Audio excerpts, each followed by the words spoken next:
What is left of Tropical Storm Lee is a flood threat.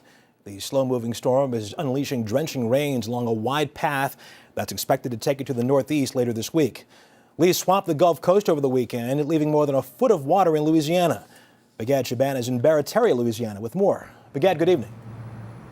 Well, good evening, Russ. One of the main roads here in Barataria remains flooded. You can see waters continuing to surround the homes just behind me. The good news, though, is that the winds have changed. They were coming out of the southeast, which is actually what brought all this water in from the Gulf of Mexico, but now they're coming from the northwest. And so what you see behind me will soon recede.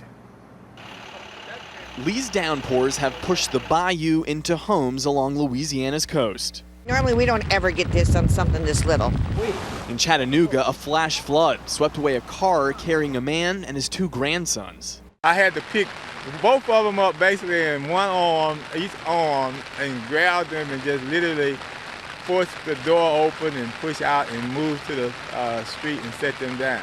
The storm also spawned tornadoes in Alabama, wrecking at least a dozen homes. What's left of Lee is moving north, but it could take months for the South to recover from economic losses.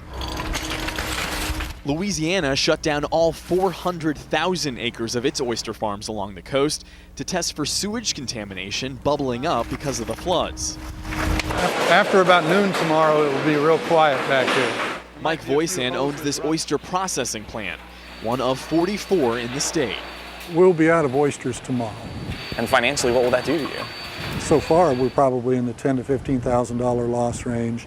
If it continues on a week, two, it could get into hundreds of thousands of dollars. Charlene Foxall worries how she'll pay her rent after the plant suspends its operations tomorrow. Yeah, I'm worried.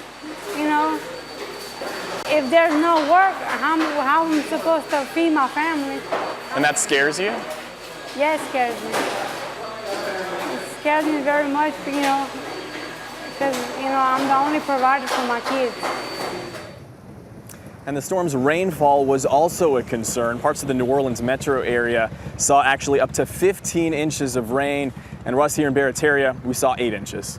Bigad Shaban in Barataria, Louisiana. Thank you very much.